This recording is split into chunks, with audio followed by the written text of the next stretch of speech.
Are you intimidated? Why are you? He said he took a run before this because he was nervous. Now he's no, because I've been on a lot of podcasts, but like they're usually kind of small. You know, it's like I see you guys as like Joe Rogan for business. So it's like there's one step above is like Joe Rogan, and then there's you guys, and then below is like, yeah, I don't want to diss all the podcasts I've been on. They're amazing, but you know, like this is like a level. So, but it's good, you know. It's a Pieter levels. So, and you also don't know what Sam might ask you, because Sam might just come out of left field and be like, no, but that's the thing. I was thinking like Sam is not a regular interviewer. You know, he asks some crazy shit. So wait, me. First of all, I don't know if that's true. I don't know if first of all, it's not just me. It's you too, Sean, that asks weird stuff. But also, I don't think we ask that weird of questions. I think we ask the questions that everyone's thinking. No, that's true. But I mean, you're not Yes Man. Like, you know, there's Yes Man podcasts where like it's kind of like a fan thing. Obviously, that's not you guys. You have real shit, real questions. And I think it's more interesting as well. Can we, Sam, can we share the thing you were just telling us in Slack? Can I share that on here on the pod? Yeah. Wait, which one? The Sam Parr strategy for networking. This is, you know, you can go to Harvard, you can go to Stanford. You're not going to learn this one. Sam has this habit where if, like, you know, it's a very small little tweak, but it's just so Sam that it just is awesome. So if Sam wants to hang out with you, he'll text you just like a normal person would, and he doesn't need to even know you. He's just like interested in you. Maybe it's a cold DM, maybe it's a text message, maybe he got your number from somebody else. Be like, hey, it's Sam. You know, I'm in San Francisco, but instead of saying wanna hang, Sam will just go, I'm in San Francisco. Let's Dude, he sent me some shit that I won't say out loud, but yeah. But I think it worked. Yeah. So Sam, what is this, and why does it work so well? It's like a phrase, like, you know, like people will be like, you know, I fuck with that guy. Like I fuck with Drake. I like Drake. It extends from that, and I just say it, and people they reply. I don't know. This particular one, it was a CEO of a multi-billion-dollar company who I'm friendly with. I just said, "What's up? I'm in your hood. Let's," and he goes, "Down when?" So like it worked out. It's amazing. And now, so normally we try to play it cool, but we've actually been chasing you, Pieter. We've been talking about your projects. We've been being like, hey, we got to get this guy on the pod. Sam is a fan of you for sure. I would say I am less of a fan than Sam, but that doesn't mean I like you. It's just I'm more in the closet about it, whereas Sam is very open. Sam's like, this guy's amazing. This guy's like an artist. Thanks, man. This guy's got great hair, and you do have great hair, so it's all true. Thank you. And now we finally got you here, and it was hard, I think, right? Because you like you don't schedule or something like that. Like, I mean, it looks like being an ass, right, on the internet if you do that. But I like you guys, I would get so many DMs, and they're all like, I mean, generally they're very low quality DMs, right? Like I want to collaborate, but I don't want to invest. I don't want to, like, people want something from you. I think it's like being a hot girl in the club. Like people want something from you, but they don't want to invest the time to actually get to know you, or, you know, you feel like an object. And I don't like to feel like that. And I want to spend more time with, you know, like with my friends in real life, with my girlfriend or something. I want to spend time in the gym, you know, on my health and cooking food and that kind of stuff. Go for walks. And I think because I've been doing this for 10 years, like startups, like 8 years, and now the money's going well, so I don't really need to do any calls anymore, any DMs. So I'm just trying to create a more chill life.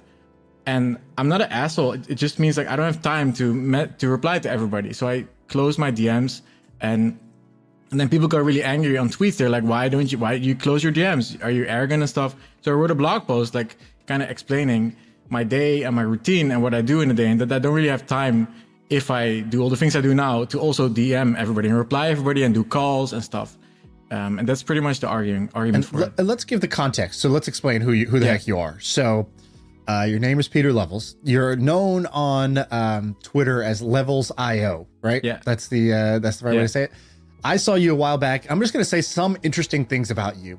I believe, now you can correct me if I have any of these wrong. I believe you publish how much you make every year. And in fact, it's in your Twitter bio, in your location, there's like a meter that's like your road to 3 million a year. Yeah. And it says 2.7 million. So your meter is almost all the way filled up.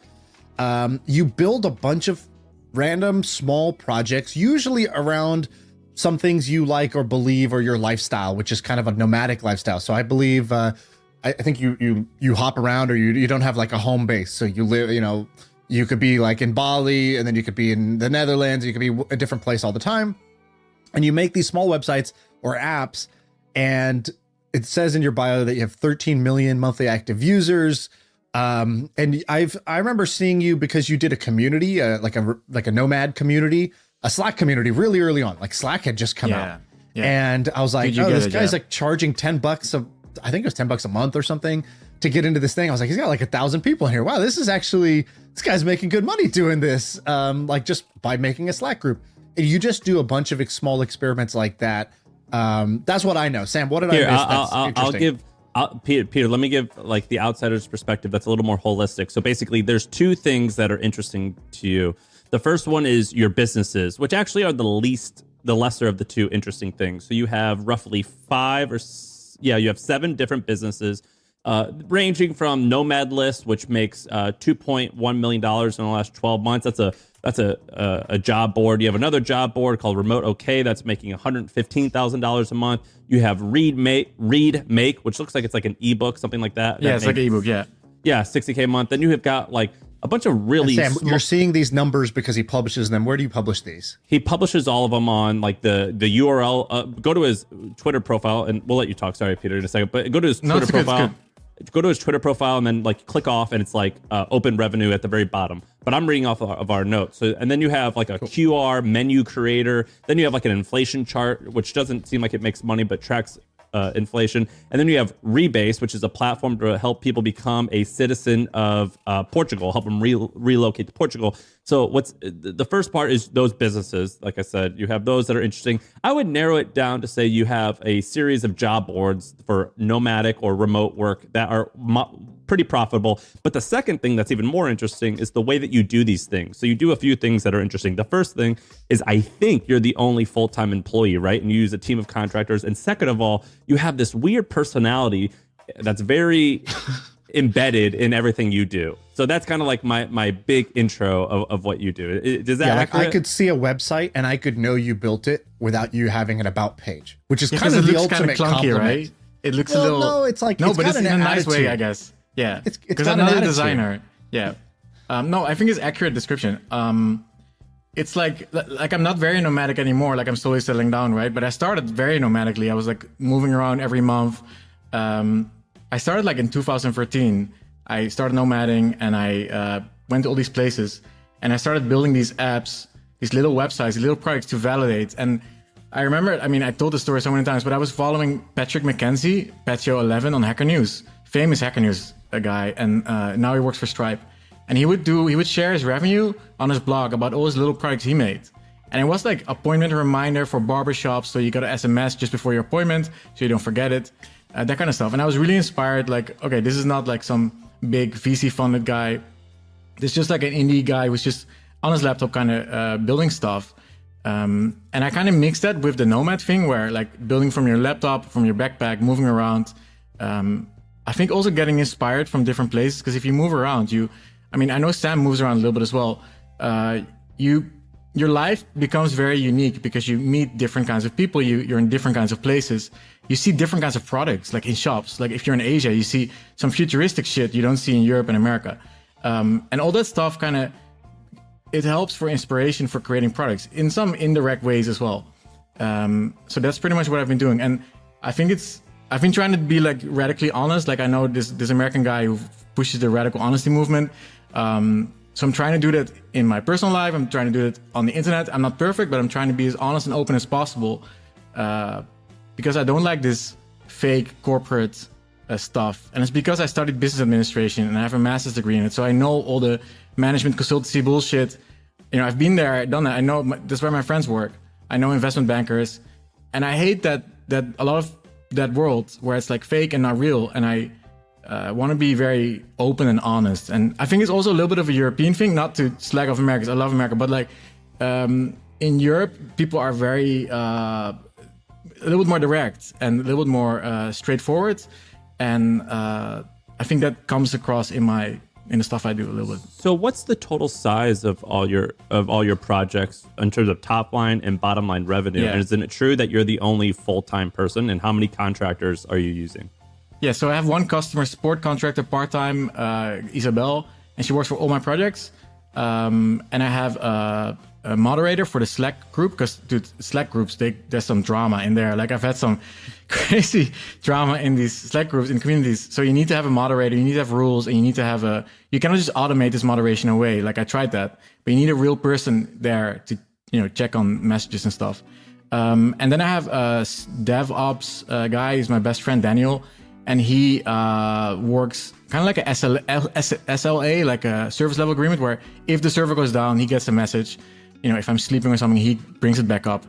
But the problem is it never goes down anymore. Like it doesn't, we haven't really had that for years. So he does security updates and stuff, because I have a VPS. I don't use Amazon. I use a VPS on DigitalOcean and Linode. And he kind of keeps that stuff safe, so that's good. And how big's the business? Top line and Sorry, how bottom big's line? the business? So Remote is the job board. It's the biggest business, makes the most money. Nomad, this is starting to grow though. It's past, I think, 100K this month, 100K a month. So almost like $1 million business. Remote is 1.6 million a year, I think. And Rebase is the new business. It's an immigration agency. So I want to help remote workers immigrate to countries that want to attract remote workers with beneficial tax stuff. Portugal is one of the first ones to do that. So those are the three businesses that really make money, and the rest doesn't really make money a lot. Like the book makes I think 4K a month. So, but everything you do is part of one flywheel. So I've looked at your kind of like system, and I've looked at a bunch of people because I got into a little pickle where I was like, God, I'm doing so many things and I want to do all these things. I'm interested in all these things. But shit, am I going to be able to juggle 5 different things? I got a podcast, I have a VC fund, I have my e-commerce business, I have a newsletter business, I have, I don't even know what else, course business, I got other shit, right? And so it's like, am I going to be able to do this? And what I saw that you did, I have this kind of like mental model of a solopreneur. And a solopreneur, nobody's actually solo. Everybody's got like a little support team around them that's like helpful, some in a big way, some in a small way. But basically it's like somebody who builds a personal brand and then builds a successful business and lifestyle around that. And what I noticed was that you had this formula, which is, I don't know if it's intentional or unintentional, but I'll say it out loud because here's my read of your business. It's basically, you starts with the red pill. So a red pill is like, that scene in the Matrix where Morpheus is holding out a blue pill, a red pill. He's like, do you want the truth, or do you take the blue pill? You could just go back to your normal life just as everything was. You could forget this ever happened. And Neil's like, no, I need to know the truth. What's the truth? He takes the red pill. And basically it's like every great solopreneur, I think, starts with one truth. So like Tim Ferriss's truth was basically that like the 9-to-5 work in a cubicle for 40 years model is like effing broken, and you don't need to do it that way. Like you could work 4 hours a week and live like a millionaire. And so that was like Tim Ferriss's red pill. And yours was basically like this idea of being a nomad, a digital nomad, which was like, hey, yeah, you don't have to, subscribe to the normal way of living. You pick a place that's where you are from, that's where you live, and you pay, you just kind of stay where you grew up, and you go to an office every day, and like you have to wear shoes and whatever. You're like, no, I wear flip-flops. I walk around on beaches. I just kind of go wherever I feel like, whenever I feel like, and I carry a little like backpack, and that's my life. So you start with the red pill, then you create content around that red pill. So it's you talking about that lifestyle and sharing everything from like, hey, people always ask what I keep in my backpack for the day. Here's what it is. It's like there's every bit of content you can come up with that's like poppy, that's like fits that red pill. So then that gives you authority on that subject. So you become an authority. And so, Pomp became an authority around Bitcoin, and Tim Ferriss became an authority around life hacking, and you've become an authority around nomadism. And then you take that, and then you basically spin off one of many businesses that can come up with it. But every one of those businesses, either it's a big money maker, or it's just another funnel, more content, more new audience that's going to like get sucked into that same red pill lifestyle that you are like talking about. And so even though you're doing 6 things, they're all actually part of one flywheel. And every one that you do is you're going to feed it, either because it's going to give you a bunch of cash that lets you fund this lifestyle in a bigger and better way, or it's going to give you new content, new stories, new things to be known about that fit that lifestyle as well. That's how I see it. I'm curious, is that true? Yeah, I think it's really accurate. And my thing started when I was blogging, just like you said. I was blogging about like nomading, but I was blogging for my mom because back then you had like travel bloggers, like 2013, and I was going to travel kind of and nomad, and I wanted to, every place I went, I wrote a little, how is this city to live in and stuff, and what happened, all the crazy shit that happened to me, and my mom was reading that. But I wrote it in English because my mom was obviously Dutch. But I was like, okay, she can read English, so it's maybe easier to get more traffic and stuff, more audience. But it wasn't like super like a big idea. It just kind of happened. And then those blogs started showing up on Hacker News. And I started writing more about like bootstrapping startups as a nomad in Thailand or something, or in Asia. And those started going on Hacker News really high. And I think that was the time. It was like 2013, 2014. There was the time when I noticed that the developers in San Francisco working for all the startups, they also were realizing, okay, maybe I can start doing this remotely, because remote work was not cool back then, and nomading was not cool back then, because you had the Tim Ferriss wave in 2008. It was like the first nomad wave, but there was I love Tim Ferriss, but there was something about the followers there and the business that were created. They were kind of like shady. There was a lot of shady shit I came across in Asia, in Thailand, like Americans and Europeans. There was like a lot of brain supplements and shit like dude, that. yes, dude, yeah, drug dealers, online drug dealers, and like spam dexing, and like there's still shady shit, but less. And I was like, I really hate this shady shit. I don't feel like part of this scene. I think it would be cool to make it more like mainstream, like reputable businesses, reputable jobs that do it. So I kept blogging about it, and it kept taking off in Hacker News. And you're right, I think. And then I went on Twitter, and I think I kind of organically, people started following me, and then a lot of people went nomad. A lot of my friends went nomad because I was blogging, and they became my friends now. And then I started all those businesses. But I think it's not like it sounds very like a constructed. It's not a master plan. No, it's not a master plan. It's very organic. Like I kind of try. I'm like user zero. I try to build stuff for myself, and I always have like. I have like new ideas. Like there's, just like you said, red pill. There's like there's a discongruence in society and what I'm thinking. And most people then think like, okay, there must be something wrong with me. But I think like arrogance, I think there must be something wrong with society. Maybe this is like a new thing. So I'll try and make a little website about it. Like inflation, like 3 years ago or 2 years ago, I was tweeting about inflation. Like this shit's going to go crazy with all the Fed printing money. And everyone's like, nah, inflation is fine. Stop whining about it. I'm like, no, I'll just prove you that the real inflation numbers are higher. So I made this inflationchart.com website that shows the inflation numbers are really high. Turned out to be true kind of now. So yeah, that's great. What technology are you using to build those sites? Because they all do look alike, and you seem like you can spin them up like really quickly. Well, that's really funny because I get a lot of criticism for the technology I use. I use PHP because that's the language I knew. Because I was making a blog, like WordPress, so I knew PHP a little bit. So I was like, okay, I just need to write with the language I know because I don't know other languages. And I did that. And then I use JavaScript and I use jQuery. So everybody starts laughing now because jQuery is like way passé. But I still use it because it's so easy to, make a button, bind an event to it, Ajax query to the server, to the PHP script, does something with the database, sends it back. And it works for me really well. And I think it doesn't matter what you use, but as long as you use something that's really fast, feedback loop and iterative loop where you can really quickly develop. Like I can make a new button in 20 seconds and deploy it to the server, and it's really fast. And I know other developer friends of mine use a very big stack, all this Kubernetes and all this stuff, all these keywords I don't really know. And for them, it takes sometimes an hour or maybe even days to deploy a new feature. And I think what we learned from startup and lean startup is that the customer feedback loop has to be very fast, iterative, so you can really quickly change stuff. And it also makes your customers really happy because they see something, they have a problem or a feature idea, you can really quickly build it, and then they see it. And if you want happy customers, that's how you get it. You make something for them. They're like, oh my God, I influenced this product. And so that works for me. So very, very simple stack. Well, and we won't laugh at you not because we're nice. We don't know anything about. I don't know what jQuery is. neither does Sam. So. I mean, nobody these days knows jQuery anymore except me. You're safe here. We're too dumb to call you out on any of your technical choices. Nice. It's a good podcast. What do you think your whole thing's worth? Because if you go, okay, so it depends if you do 5x. Sorry, Sean, go to his sites and you could see it's like something /open. It's usually like the website /open, and then it says so many stats, most of which honestly are kind of useless, but it's just like it's cool. It's like, you know, like how many 70% of them are like, you know, the equivalent of like a step counter.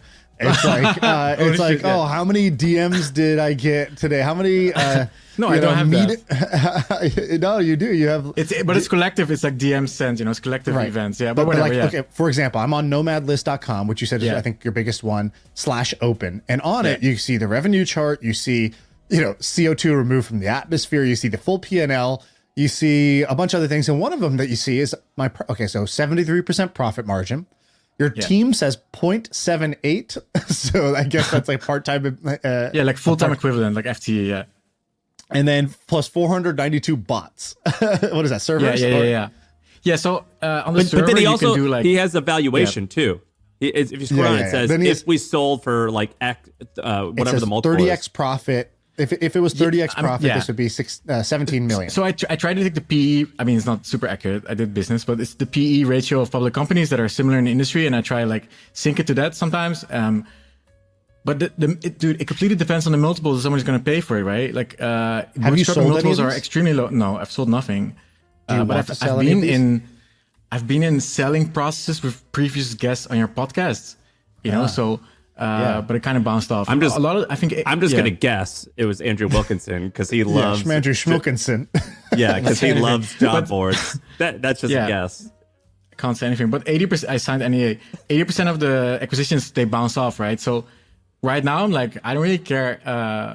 I like that I have cash flow and my life is nice. But I until recently I was really like, until like a few years ago I was like obsessed by this selling, because you build a startup like in a movie, like well, not the movie Social Network, but in the big movies about startups, they're like, oh my God, grow big and then sell and you're a millionaire. But then if you become millionaire yourself with your cash flow, you're like, okay, why does it matter actually? Well, let's actually talk about that, because what's interesting about you is you have a few that you could sell. So like Remote, OK, and Nomad List are both pretty cool. Have you calculated like how much money you want and how long it's going to take you to get there via cash flow? And if it's better to like, well, why don't I just sell one and I can get like an $8 or $10 million lump sum, but then I still own this other one that's making like $3 million a year. I mean, have you done that math? And what have you? So the thing is, most of my revenue is profit. Like the margins are really high, especially Remote OK. It's like 94% margin pre-tax, so it's very high. So I'd say 10x. After 10x gets interesting. I think the problems with bootstrap companies, you usually get 3, 4, 5x profit or revenue next year, which is too low for me. It's like I might as well wait 3 years or 4 years and just sit in this chair, and the sites will probably keep running because they're fully automated and I barely need to work on them. They kind of just keep going. It's like heavily automated, like really heavy. It's just that I won't build new features anymore then, and the site will start looking a little bit old because, you know, design trends change, but generally it will keep running. So it doesn't make sense for me to sell for, you know, 5x or 4x if I might as well wait. And also, like Nomad List is like my baby, so if I sell it, they're gonna fuck it up. I already know because they always do. Like let's say a big remote startup buys it. Okay, I know VC funded remote startups are cool, but they're also going to be bought by big boring companies later, like corporate companies, right? And they're gonna shut this shit down. They're like, and this is my contribution. This is my life's work. It's like legacy. So Remote OK, I care less because it's a job board. Job board is not very interesting. But Nomad List is like this whole movement and culture, and there's like tens of thousands of people on there, and my friends are on there, and it's like this work of love, you know. And so yeah, it's hard. It would be hard to sell that because people are gonna fuck it up. Are you the largest? Go ahead, Sean. Well, one thing I was going to say, you tweeted out something that said a 10-year overnight success, which I think is a common idea that most people don't realize, which is by the time you hear about something, you don't know the 10 years of kind of toiling and tweaking and iterating that it took before the big kind of breakthroughs happen.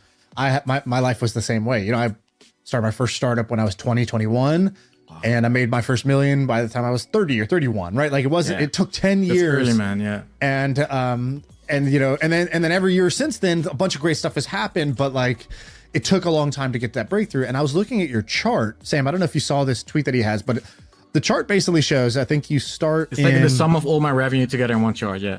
Yeah, it's all your revenue from all your projects all together in one chart. And it's looking like it's like, I don't know, 2012 or 2013 start. And basically, if I go all the way up until, let's call it 2019, you're at maybe 600, 700K in per year in revenue.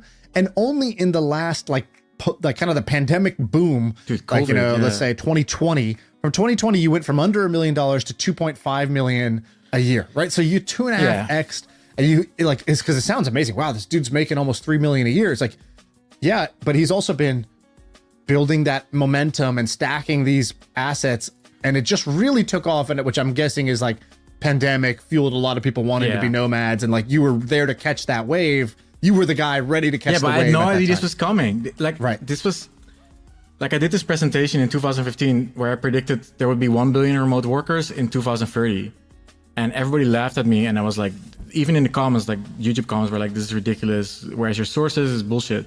And then COVID happened, and it suddenly seems very reasonable. But nobody could have seen this coming, and I had no idea. I was actually kind of like thinking, like, COVID or what? Yeah, exactly. With Fauci. But it kind of like it. If you look at the chart, it's kind of like, you know, it doesn't really go anywhere. And I was like thinking, okay, this is bullshit. Like I tried everything to make it grow, and sometimes it grew and sometimes it didn't. But generally, it wasn't like a VC startup where like. Well, it looks like there's these run-ups and then a plateau, and run-up and a plateau, which is, by the way, that's how all progress actually looks if you zoom out far enough. And I remember that, like, during 2014, when I first moved to Silicon Valley, there was a small group of people like you. This is, I think, when you created that first Slack community that was like, nah, being a nomad is the way to go. And I had but those people were like freaks. You know, they were freaks, seen as very weird. 100%. Yes.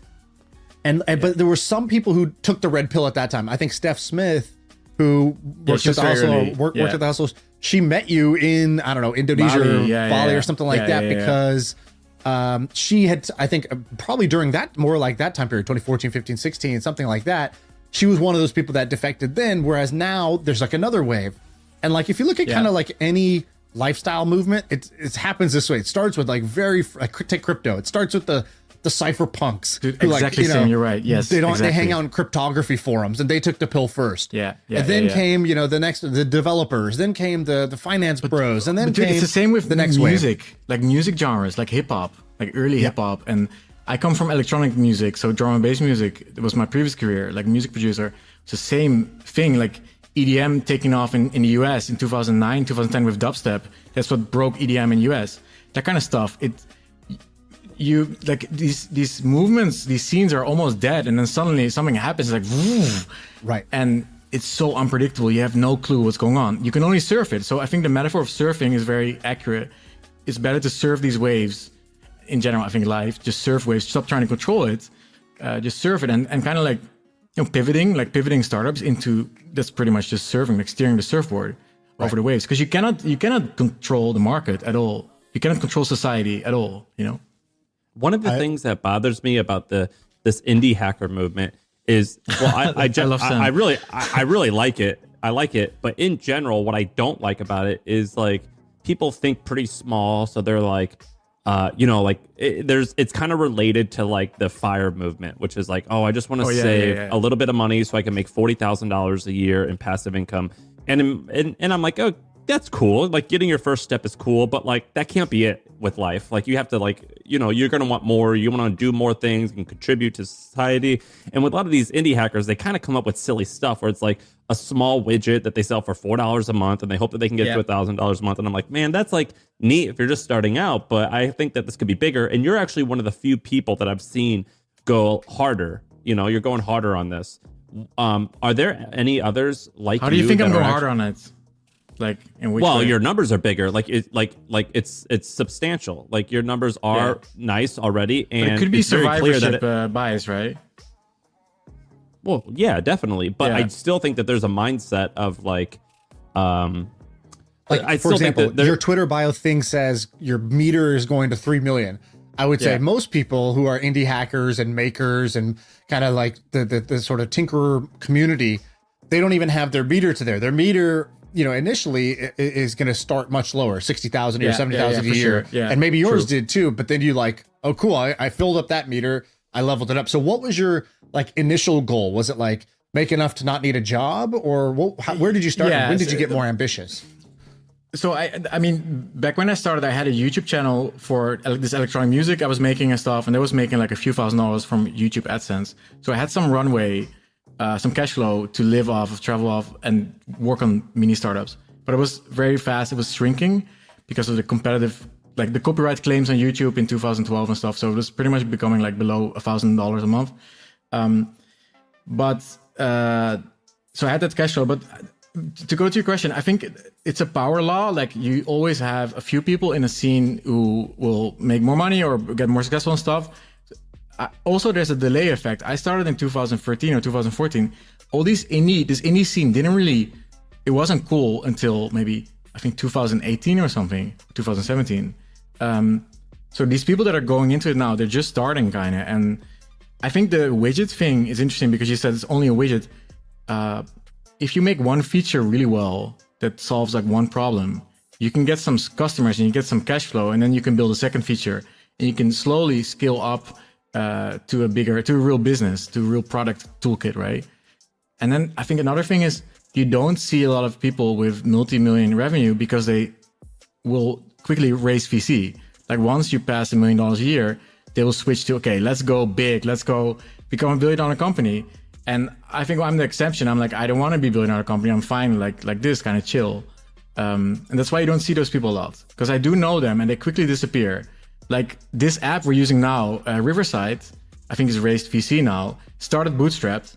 And then I think Oprah Winfrey used it. And because it's my friend Nadav, he makes it. He's like, dude, Oprah Winfrey used it. I'm like, oh my God, this is crazy. He's like, yeah, I think I'm going to raise VC. I'm like, okay, yeah, you should do that. Because they think this could be bigger than just a few million, right? So you tweeted something out the other day that's related to this. You go, not sure if people realize it, but if your app does $20,000 a month in revenue, you're probably already a millionaire. $20,000 per month times 12 months. Assume you could sell for, let's call it 4 or 5x multiple. Yeah. That's $1 million selling price, right? You're sitting on $1 million asset. And when you put it that way, I think that sounds, and it is, way more achievable than this idea of like, oh, I got to build a $1 million business. Like, I don't know. Do I have the big idea, whatever.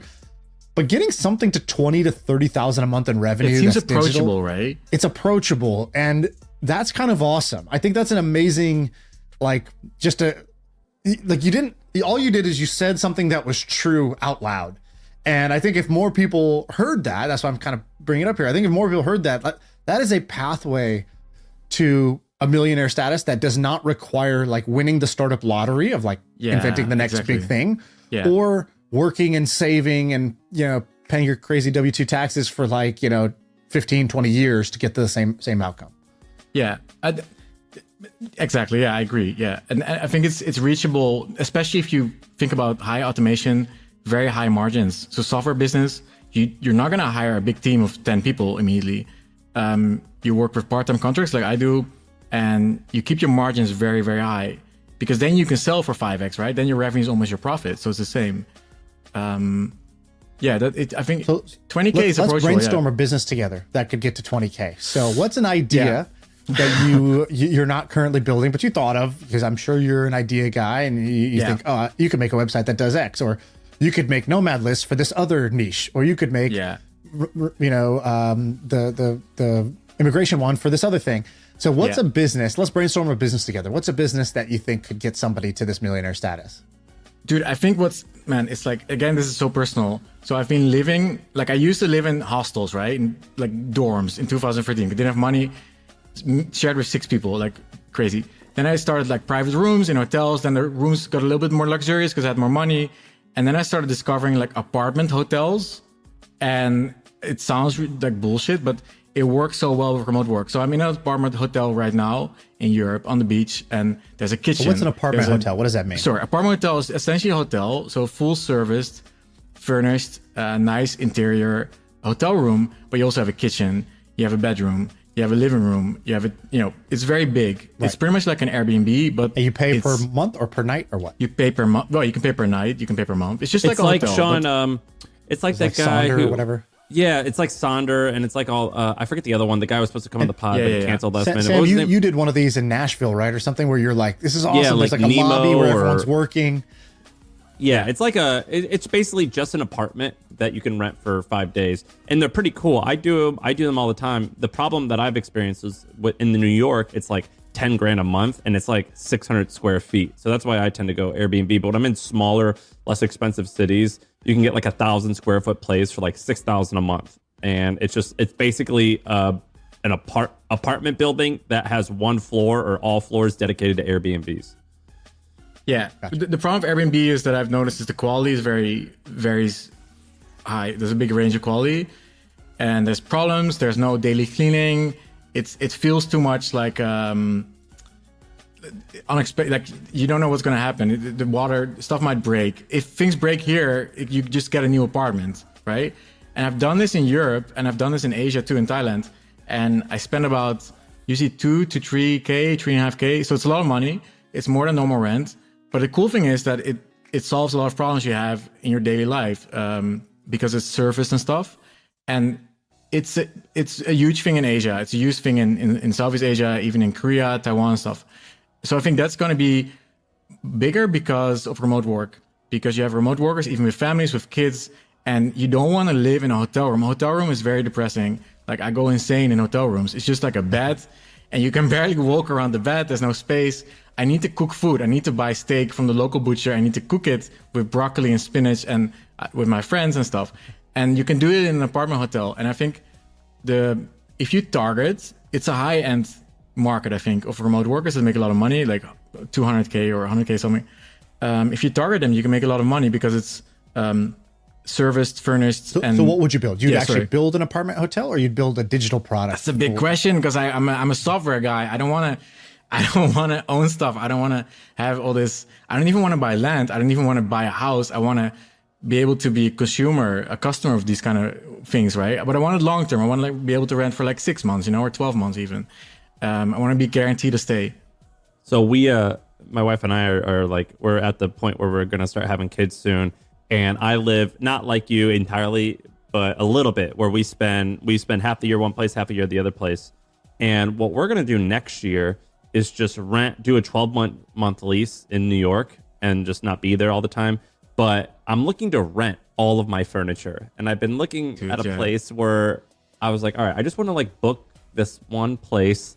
And I want to pay someone like $3,000 a month, but they have to show up before I arrive. They've got to completely set it up. Yes, and it's got to be 100% furnished for me. And I've been looking at these, and there's a few startups in the space that are doing furniture rental. And furniture rental is not popular right now. And I tell people all the time, I'm like, I just want to rent all my furniture. I don't want to own any of it. And they think it's nonsense and they think it's crazy. But if you run the math, it's significantly like it's about the same in terms of price, but in terms of headache, I think it's 1,000 times better. And I think that's another. Yeah. Yes. Yeah. So it's all about the headaches. So if you can afford it, you can reduce the headaches of ownership. And ownership, it sounds so privileged though, but whatever. Ownership is a big hassle. Shit breaks all the time. And if you are like, if I spend my time on my laptop building on these apps, it's probably better use of my time than managing all this stuff. And if a company can specialize in managing this stuff and renting it to you, it's much better. I think you're on point. That's a real business. And imagine you can go to a website and you can say like, okay, you can choose different sets of furniture, different interior and stuff, paintings on the wall or whatever, and you can just click and you arrive and it's already done for you. Like you said, I think that would be really interesting. Yeah. What else interests you? Things that you're interested in, either kind of niche categories or things in your lifestyle that you're like, I do this lifestyle thing differently than people. This could be, you could build a business around this. I think the biggest problem with the digital nomad thing is that maybe it's a good big podcast to say that there's a perception that people travel really fast. And I have the data that they don't travel fast. They travel like every few months, or even I think the average is 7 months now. It's very slow. So the word digital nomad it's a horrible word. Of course, it has so many connotations, but it's mostly remote working people who want a little bit of a different life, who want to see different places a little bit. They have boyfriends, girlfriends, wives, husbands. They have kids even. There's families doing this as well. Moving around every week doesn't really work. Being very slow is big. And if people are more aware of that, they can find a lot of products built for this long-term slow mad market, which most of us are. We're mostly slow mads. And Slow mad. Also, Like slow that. mads, Nice. yeah. Think about education. Think about like homeschooling is taking off also because of remote work. If I have kids, I don't know if I want to put them in a regular school. Maybe, you know, Elon Musk builds his own school. That's kind of cool.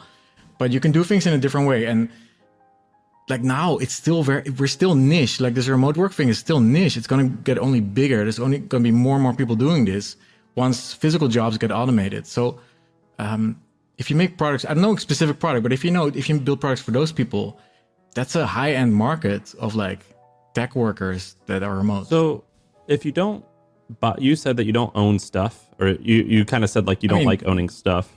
You said that you said that you don't want to own real estate.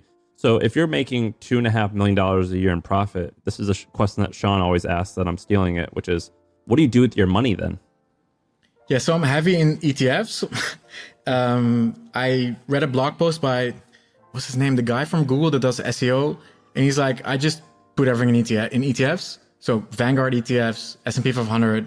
But also I'm heavily invested in Asia because I believe in Asia. I believe in the future. I know the West, there's a lot of things about Asia that are good, but I still think it's very futuristic. And I also invest in crypto, like I hold Bitcoin and Ethereum.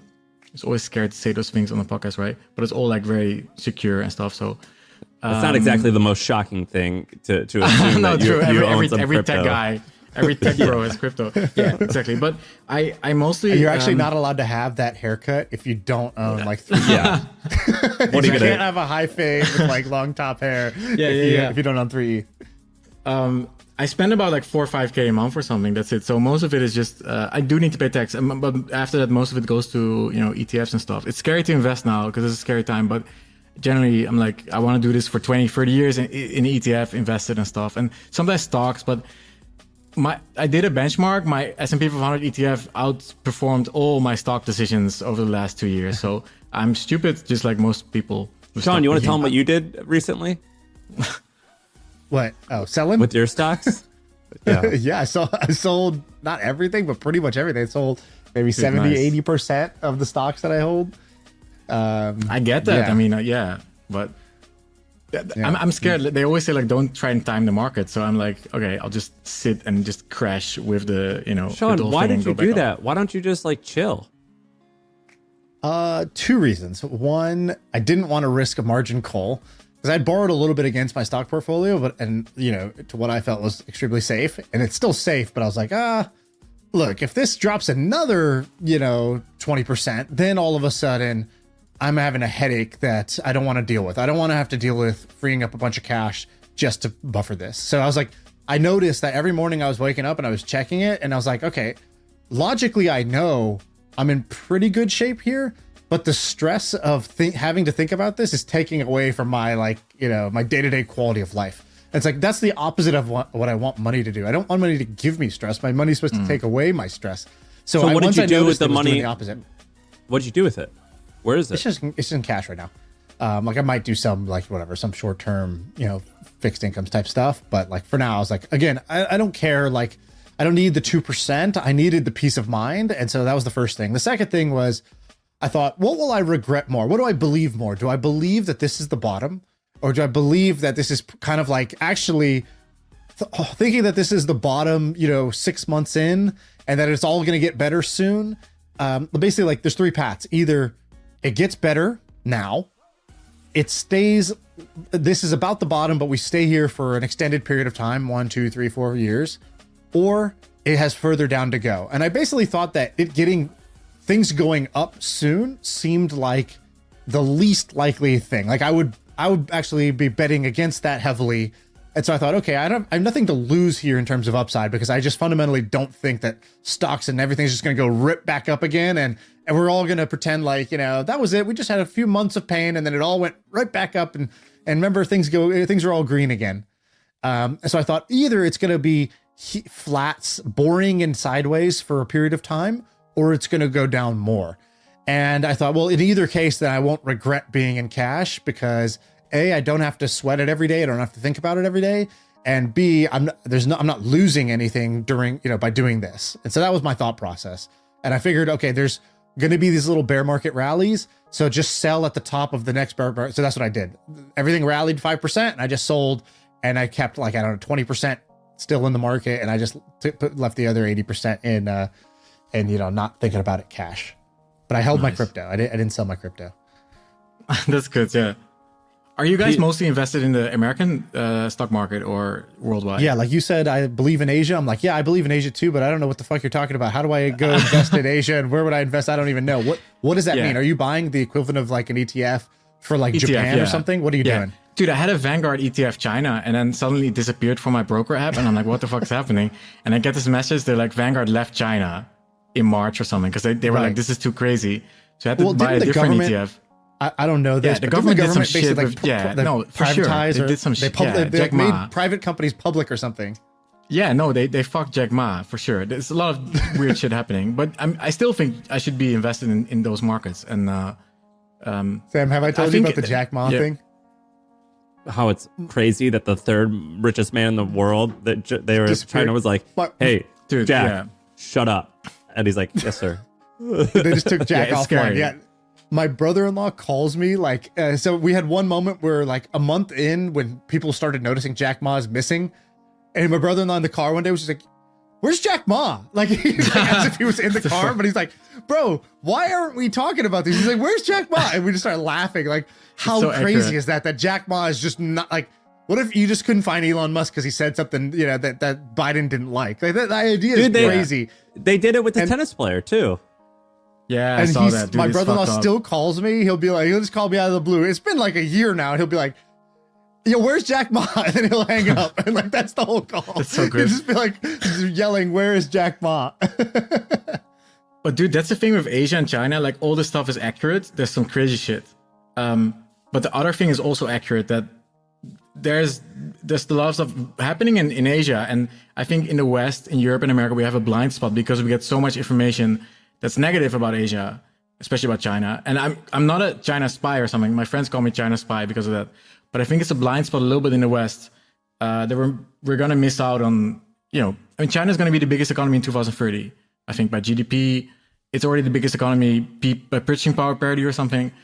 Ignoring that, just, because there's a lot of arguments why we should ignore China, but it sounds like a blind spot in the West a little bit to me.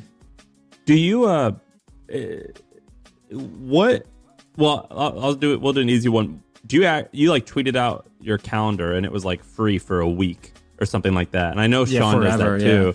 And I kind of like that. Sometimes I don't like that because I'll do that for 3 days and I'm like, oh my God, I'm so bored. Is it real that you just don't plan anything? Yeah. So this is the only planned thing, and it gives me stress because I'm like, oh shit, there's something's coming up. But I mostly, I spend my days, I live with my friends, so my friends are my neighbors now. So I brought all these nomad friends to Portugal and Europe, and we kind of live together. A lot of them are in the city near here, whatever. Everybody's kind of near. So we just have dinners outside, and we cook food, and the sunset on the beach, and just this nice chill life that I never had because I was always alone in hotel rooms. I had friends, but they were always around the world. And now they're all kind of here. So I mostly do that. So I don't want to do calls about because what am I going to call about? I like having calls with you guys. What am I going to call with other people about? New business. I don't know. Don't you get bored? No, because because I work on my websites, right? I make coffee, open my laptop, meet my friend, and we code a little bit together, make a new feature. Then you go to the gym, we go to sauna, we go swim. They're kind of but that's very recent, right? This kind of chill life. And I don't get bored as long as I ship a little bit on my websites. I don't really get bored.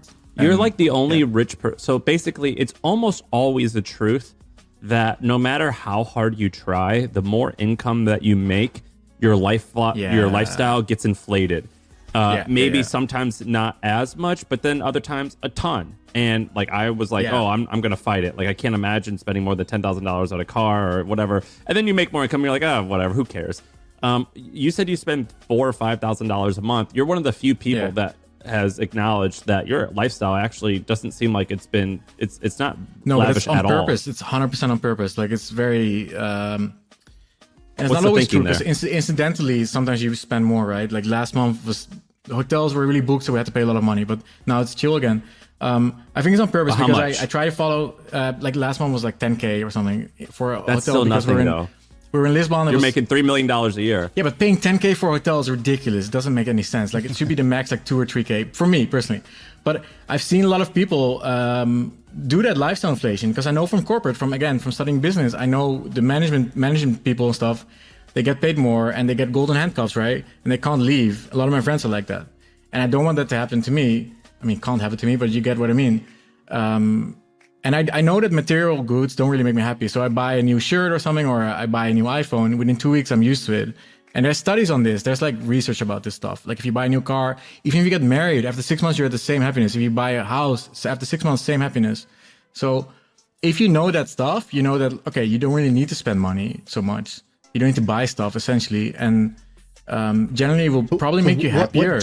What do you think you would want to spend more on? Let's say that, like, you know, food, like good food, like organic, free roaming. I mean, it's cliche, like Joe Rogan, right? But free roaming grass-fed cow beef, that are happy animals, organic vegetables, that kind of stuff, like not goods, experiences. Right. It's on purpose I do this. What are some experiences that you think are worth the money? What? Sorry? What are some experiences that are like worth the money that, when most people experiences go that are buy good don't even cost money, right? Like, do you fly coach? Life coach? What? No, do you fly coach, sorry. No, so you're right. So man, you got me. Like, you're trying to find like stuff, right? Yes, I fly business class because no, exactly. I'm done with, I can't sit. I only do long haul, and I only fly, like I flew only once in the last 16 months. And I flew business, Qatar, really nice. And you can lie down and sleep and stuff. But that's about it, I think. And, there's one thing I noticed. Like, I was in Bangkok in this luxury kind of apartment hotel stuff, but it was a little bit too luxury for me, And I was there for a month, and you start noticing that you don't meet as much interesting people. Like, I met one interesting person who had this giant wheat farm, the biggest wheat farm in Thailand, because they just legalized it. It was kind of cool. But generally, it's it's more like a socialite, kind of Paris Hilton audience, But in the hostels, you would meet crazy people. You would meet backpackers, but also like researchers and entrepreneurs and fledgling entrepreneurs, You met generally more interesting people because you were more in those areas. And I think the problem... Yeah. Sorry. Did I tell you about... Did I tell you guys... listen to this. Sean, did I tell you about Sam Korkos? From Levels, other Levels. What's the? Oh yeah, I know. Yeah, Levels Health. So the Levels Health, the thing that goes in your arm. So this guy, so he raised. Yeah, that's right. He raised. So he has a startup that makes 8 figures in revenue. It's worth, I think it was $400 million. So let's just say that he's worth $150 million on paper, not real, but on paper. He came over to my house and he was with his girlfriend. And she made a comment, like, joking, like, oh, he always gives me a hard time because it takes me forever to pack. But that's ridiculous. I only have this one carry-on. And I was like, well, how long does it take you to pack, Sam? He goes, oh, I don't pack. I was like, what do you mean? He's like, well, he had a drawstring bag. You know what a drawstring bag? It's like a bag that, like, where you put, like, these tennis at conferences. Yes. That's all he had was that bag. And he goes, well, you see, I only own the clothes that I'm wearing right now, which is a white T-shirt, a pair of pants, socks, underwear, and shoes. I only own that, plus another pair of underwear, a jacket, and this bag and my laptop, which I have right here on me. That's literally the only thing that I own. I was like, wait, what? He goes, yeah, I've been doing this for like 8 years now or something like that, and I only live in, like, I do what you do. He's like, he does what you do, Peter.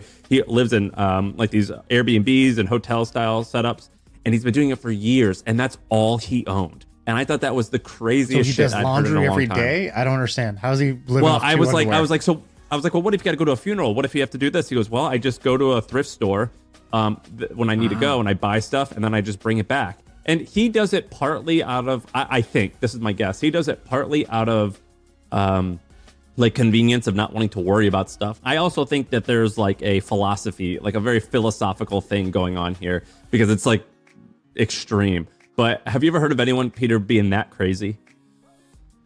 Dude, yes. Actually, like in 2014, I was in Chiang Mai, and there was an Australian guy who would fly from Australia to Thailand, to Chiang Mai, with only his MacBook Air and the clothes he wore, and not even a bag.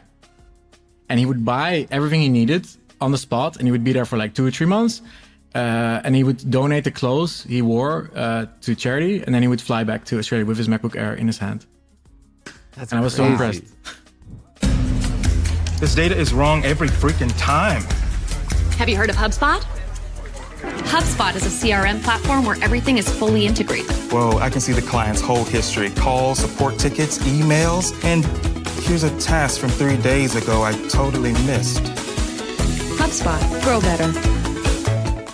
That's cool. I would do that because I think that actually adds to the experience of traveling. Like traveling fully light, and then when you get there, I always buying carry what on you only. need and then giving it away when you leave. Like I'd actually get down with that. But like I rotate 2 underwear and I put my underwear in my bag with my MacBook. Like I don't know about that. Yeah. No, but I think it comes down to philosophy, and I do think it sounds pretentious, but I don't care. It comes down to constraining your life in a certain way. I think constraints are good in creativity in life and stuff, and it makes you focus on the really important things in life. For you personally, it must be different for everybody, you know. For me, that's like, girlfriend, friends, health, food, happiness, all that stuff, kind of, and creative work, meaningful work, very important. Like I need to have something to do in my day. I need to feel like I'm contributing something, like Sam said. And so what do you own? So I have a backpack. I have a rolling suitcase though, like a small one. I have clothes. I have a iPhone, MacBook Pro. I have a toothbrush. So I minimal. have 2 Stadia. Like you don't have a lot of minimal. shit. Like you can name all the things you own. I'm looking around, right? I have 2 Stadia controllers, like gamepads. You can use Stadia here. It's kind of cool. That's about it, I think. I mean, I have like backup phones and stuff because 2-factor authentication stuff, but it's not a lot of stuff. Do you think you're going to do this? You mentioned you could talk about your family or not if you want, but do you think you're going to do this when you have kids? So what does doing it mean? Because I'm mostly settled down. I'm mostly in one place. I'm just like trying to not buy stuff Doing from it Amazon. as in not owning stuff. I mean, like I think your life is cool, but you have to acknowledge that it's alternative in the sense of like 1% of the population does what you do. For sure. I think it's interesting that like the stuff I do may or may not become a thing, because a lot of things I did 8 years ago now are normal, right? So it might be that the things I do now become. I mean, if you're happy, who cares if it becomes? Oh no, a it's thing? not about me. It's more like it might become mainstream.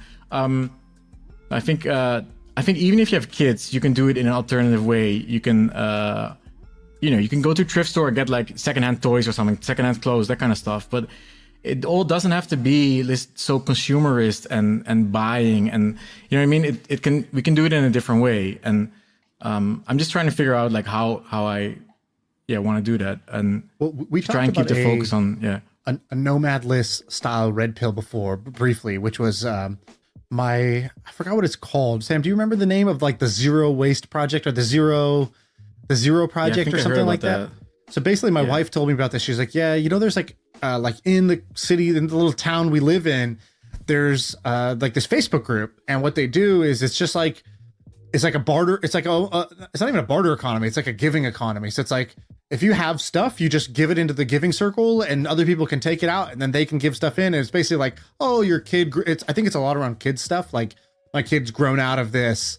But that's it. It doesn't make sense to buy it new, right? It's not like Craigslist randos. It's like amongst this trusted group of people who all believe the same thing. But the Buy Nothing Project, and I think I might have butchered exactly how it works. Sam, do you know a little bit how it works? Well, it's just the idea of like instead of like reduce, reuse, recycle, like for like consumer or for like plastic and shit, they're like, no, let's just like reuse. We're gonna reuse everything. So instead of buying a new toy, we're gonna go get one for free, and then we're gonna give it away when we're done.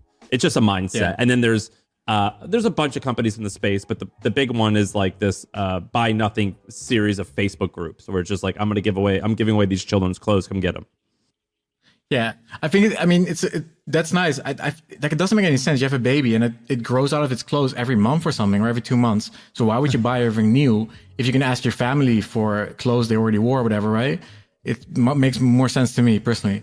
Who do you want to be like? Who do you admire, and who do you want to be like? Because like the reason why people buy shit for their kids is because they want to they want their kids to have Jordan, so they look cool for other people because they want to impress other people. Who do you want to impress, and who do you want to be like? You think like who do you look up to? I like Derek Sivers. I don't know if you know Derek Sivers. Yeah, he's tell me about him. Who is he?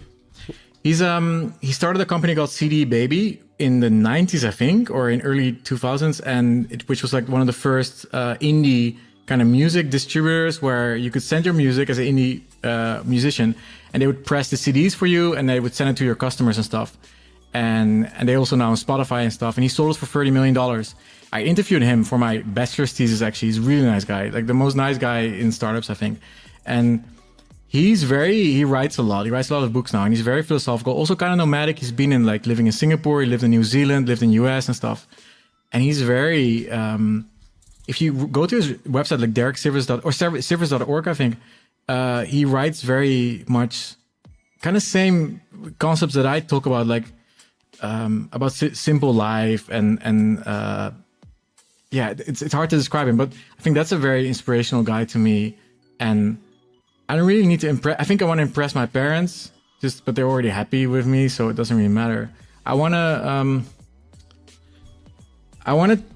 try and have like a stable, happiness, because I've been depressed a lot. I've been anxious. I had like, especially when traveling, you go crazy in these, in hotel rooms alone. Like, traveling it brings you very deep into your own self and stuff. And I think the most important for me is to impress myself by just, being stable and having a stable, happy life with people around me, and like kind of wholesome life, and that's my. What goal. Part of your life are you not impressed by, for either yourself or Derek Sivers, or if any of those people, right? You just mentioned like the lifestyle. You mean? Yeah. What part of your life is not at that point where they you feel like it's not impressive in that way that well, I want to have a family too, like you guys, and that's what I'm working on, and. Yeah, that's more of a focus now, like pretty easy, by the way. You just got to do one thing. I'll tell you about it. You need to find the right girlfriend, and then you need to like see if they're not crazy. And you need to like connect and all this stuff. And I think, that's it done. Dude, Sean, you have a. Yeah. Go ahead. I want to hear what this answer. No, I mean, like a little bit like you say, like I think about Elon Musk. Every time Elon Musk presents something, you're like, oh fuck, like. That's so cool. Like, why am I building shitty internet websites? This is my only life I have. I'm gonna die. I should do something bigger. But then I have to like bring myself back to like, no, it's cool. You're doing okay. Like, it doesn't really need to be bigger. But I mean, everybody wants to make like space rockets, I guess. But it's just so hard to do that, Sean, you have a dog, right? A little dog. Yep. I've got a big dog. How do I love dog? Yeah. So you like animals. I love owning animals, like big, aggressive looking dogs. That's my thing. It's like I'm a weirdo. But how do you live this? I want to live a little bit more like you. And I can do it. A, now because I have a little bit of money, so I can just like pay for fancier Airbnbs that are pet friendly. And B, I can only do it basically in America. Doing this lifestyle abroad with an animal, even in America, I drive. You either have to fly private or you have to drive most places. I drive most places. How do you live this life with an animal? I don't have animals, but I want them. I had 2 cats with my ex-girlfriend, and it was actually interesting. We went in Bangkok to this luxury apartment hotel, and they were cat friendly, and it was like this, high society of Bangkok people with cute cats and cute dogs. In Asia, all the dogs are small. They like small dogs. I like big dogs too, like you, Sam. But and they walk around in the hotel, and it's super cute, and they have like cat and dog ice cream and stuff and food, and they have little like little beds for them to sleep in and stuff, and everything is service. And that's another big market, I think, tech people with pets and stuff that want to travel as well. Dude, Sean, have you guys looked into flying in America with an animal? So basically, if you're, why do you think I don't go places, dude? What am I supposed to do with my dog? Your animal's under 20 pounds, right? Yeah, she is, but like that also means like she's not like tough enough to do all this stuff. Like we're like, oh god, how's she gonna handle this experience? Of going on a 7-hour flight or whatever. Yeah, but she's the dog's able to. So like I don't know if she's physically able to, but she's allowed to. Right. You could put it in a carrier and put it on your lap or like in the above, whatever the suitcase thing. And if you have an animal that's above 20 pounds... Who's putting their dog in the above thing? You can put your dog... It's not that fucked up. I don't know, dude. It's like putting a blanket over it's like putting a blanket over a bird cage. It's I don't know. That's just what... Or you put it underneath... You put it underneath there. Whatever you fucking do. I don't know. I don't have one of these things. But That's what they say on the directions when you look online. But like if you have an animal above 20 pounds, you basically cannot. This whole emotional support animal thing, that's kind of nonsense. That's kind of getting phased out. Yeah, I heard you about cannot bring an animal, a dog, on a flight. I'm always amazed that for popular routes, they don't have like a once a month or twice a month animal friendly route. Dude, it's gonna happen. It's absolutely gonna happen. It's a huge growing market, I think, because a read lot of something rich also tech people are not having kids. Sorry. Right. I was gonna say, I read something that one airline is like being like, yeah, we'll fly pets. Like I think they do a lot of pets in the cargo or whatever, because most airlines have been phasing that out. And one, I think it's Southwest. I forgot which airline. Some airline is making bank because they take all the pets. And it was like a differentiator. It's like, bags fly free, but it's like, yeah, we let you fly your pet, and everybody else is saying no nowadays. Man, I think you can do it. I think it's all about slow matting. So if you move like let's say every 6 months, it's not that bad for the dog or the cat. And you give them a stable life in where you arrive and not too much chaos and stuff. I think it's okay. I think it's not okay if you keep moving like every week or every month. That might be a little bit stressful for the dog and the cat, right? But 6 months, like, yeah, it's okay. And especially if you get the tweet. It was what? You had a great tweet. It was, if you don't have a dog in your profile picture on Twitter, are you even trying? It's a growth hack. It's the biggest growth hack, right? Sam has one, right? You have a Facebook picture, I think. Yeah, dude, because guys use this on Tinder, right? This was a Tinder dating trick. Like because they swipe right for the dog, not for you, but they still swipe right. So yeah, I've noticed amazing. there's like two hacks. When I was single, if I ever walk around with like a niece or a nephew or like a kid, that's like an automatic door opener to meet women. And then the other one was having an aggressive but nice looking dog. It's like, oh, doors, they're disarmed. We're good. You know? And why does that have to be aggressive looking but nice? Is that one of those things where it's like dog owners look like their pets, and so if your dog looks a certain way, they'll think that about you? They want to heal you, like women want to heal you sometimes. It's like seeing a guy with like sleeve tattoos who smokes cigarettes and a tattoo under his eye who like, just wants to like spend time and cuddle. Like it's like you're eclectic. I don't know. It just works. Don't ask me. But that just works. Yeah. So, dude, I love Samoyed dogs, by the way. The big white polar bear dog, right? And I think it kind of very looks like me a Asian. little bit. Like it's so fluffy. It's like that's a very Asian move of you. They're very popular in Asia, right? Yeah. I think What so. I've seen him here too. Yeah, but yeah.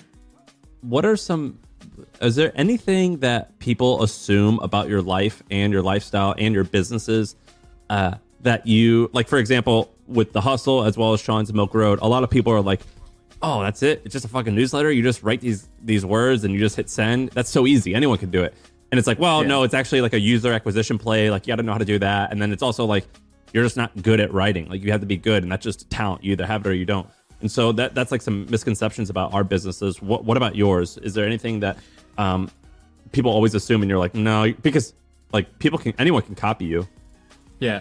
I think generally people think that every website or app or company they're a customer of, that it's more simple than it actually is, because you can't see behind the hood, and it's actually way more complicated than you think, because there's so many edge cases in every business that you need to code like if statements for, or build like little scripts for, special features. It's much more complicated. And I think people realize that when they start, because people always clone you, right? Like they make a copycat of your website and somehow it doesn't take off because they've been able to copy the outside of it, the aesthetic kind of, but they don't know what's happening under the hood. So it's much more complicated. Like, dude, a job board is much more complicated than you think. Like, how do you explain this? There's so many little parts that, especially companies want. They want, invoices for every little thing they add. The price is dynamic, that kind of stuff. I changed job post pricing based on how many people post jobs on my site, for example. There's so much stuff happening behind the curtains that you don't see. It's much more complicated. I also think the misconception about... Yeah, sorry. And a lot of your stuff is automated to where, like, you don't have to be involved. It kind of runs itself. You said everything's automated. I Almost think 99.9%. And to post on your job board, it ranges from $100 to $1,000. I think the huge range. Yeah, for sure. Yeah. How would you, I'm tinkering with something that costs many, many thousands of dollars a year.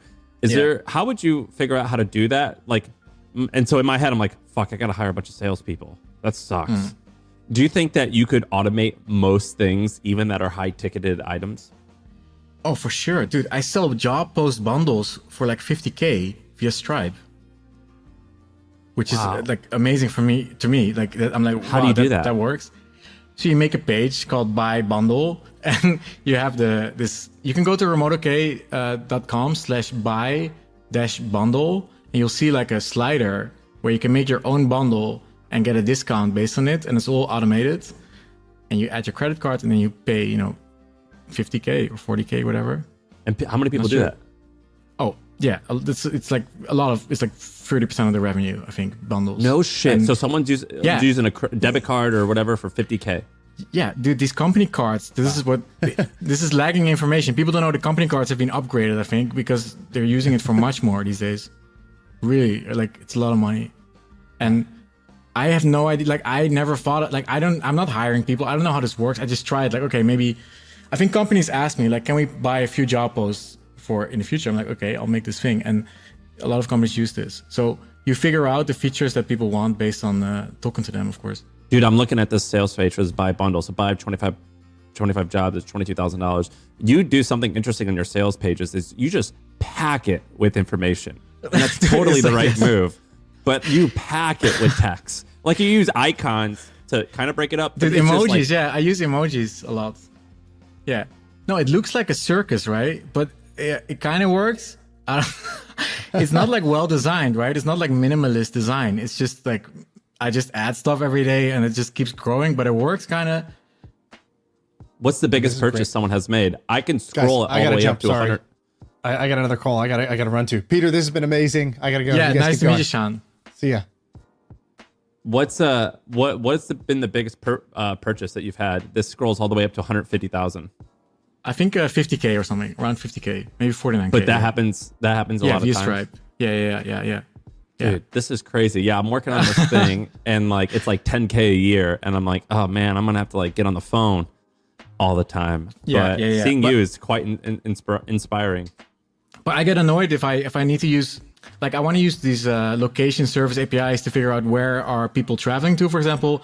And it's always like, you need to do a sales call. You need to like contact us and stuff. And I get so annoyed with it. And I know people on Twitter get annoyed with it that they can't get a price directly and sign up, I think it's much easier to do it like this, like a sales flow.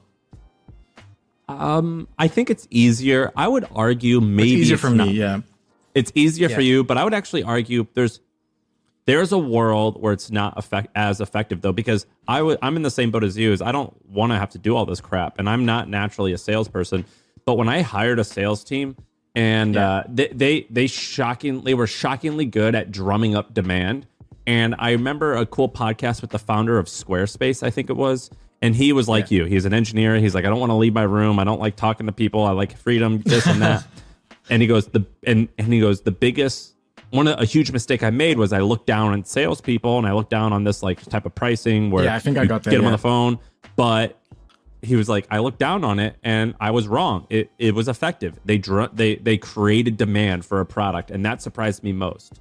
So like, I don't know. I think you're right. I think my problem is that it's very hard to meet good salespeople or to find them.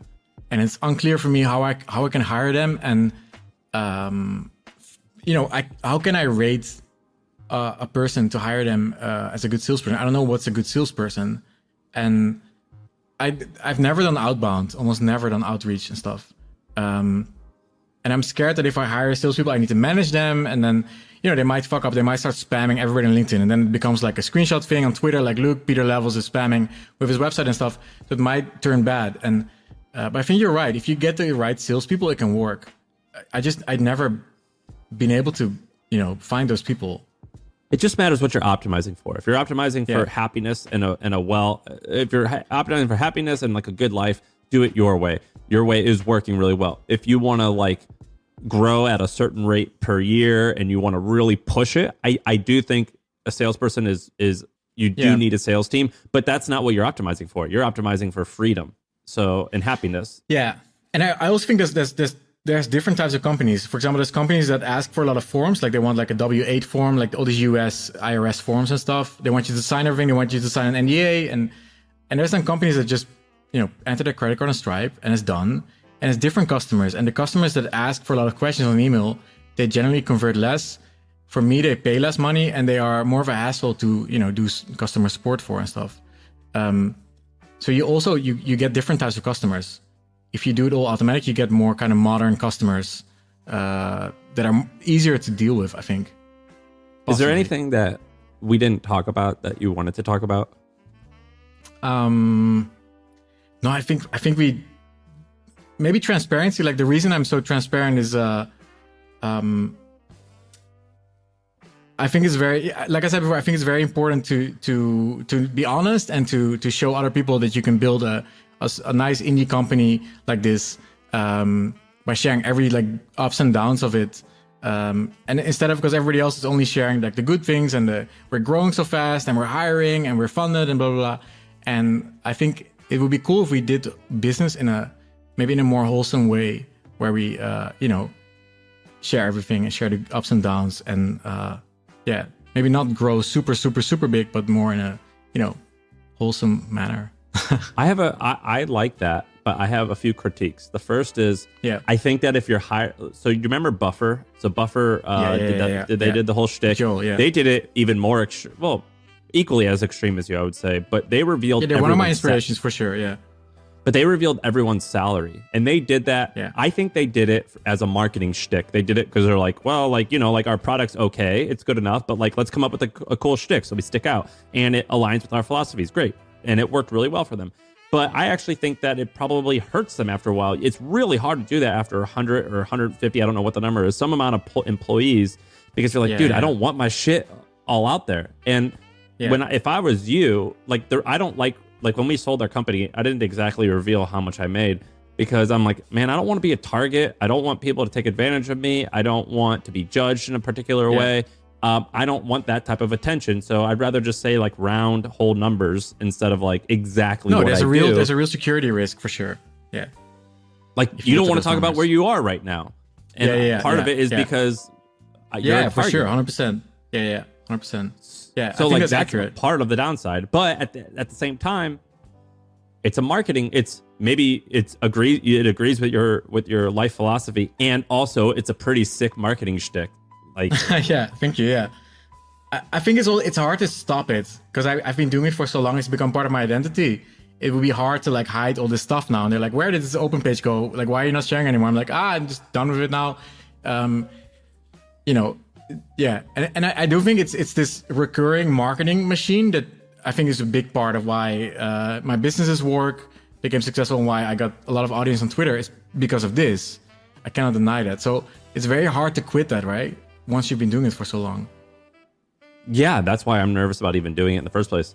Yeah. It's kind of like I haven't gone hard on YouTube or any other social platform because I'm like, I don't want a commitment. You gotta keep up with it. I wanted to do YouTube as well, and I have the same problem. Yeah, I'm like, this is gonna be a new recurring like activity I need to do every week. I need to upload a video, make a video. Yeah, I think there's a world where you could do seasons. Like a TV show has a season. I think there's a world where you could do seasons and do quite well, but the majority of people do it like regularly, and I'm like, oh man, I don't want to get on that treadmill. That's scary. No, I think it burns you out. Like, look at all the YouTubers burning out. They all bail. Extreme. Yeah. It's extreme schedule. Yeah, I think I think it might be interesting if I just sit in front of the laptop like this and I just tell the stuff I know and I think, and instead of writing it down and just making like little videos. Derek Sivers also did that. He makes little videos about small topics. 5 minutes, explain something, and then the next video. And Alex Hormozy is doing it. The guy on he came on our podcast, Alex Hormozy. He's been doing it lately, and he loves it. And it seems like a lot of work, but not that much work. No more work than this podcast, and I don't consider this podcast to be too much work. But it works well. But dude, thanks for coming on. This has been fun. I hope you will come on more often, and we'll do a little more brainstorming this time. Yeah, dude, it was super fun. Thanks for having me. Super cool. Yeah, hopefully we didn't. You said you were nervous because we were going to ask crazy questions. No, it's fine. I don't think we asked anything. We didn't ask anything crazy. Yeah, cool. There's not much to ask when you tell everyone on the internet about everything you do. Yeah, this is always when the good part of the podcast starts, right? Because you end it and then like the real shit. Hopefully not. The real stuff I hope was going on the whole time. No, it was great. But, yeah. dude, thanks. This is awesome. You pimp out your stuff. So it's at Levels. Yeah, it's twitter.com/levelsio, so LEVELSIO. And there's all the links for my websites there, so you can click from there. Thanks, dude. Thanks for coming.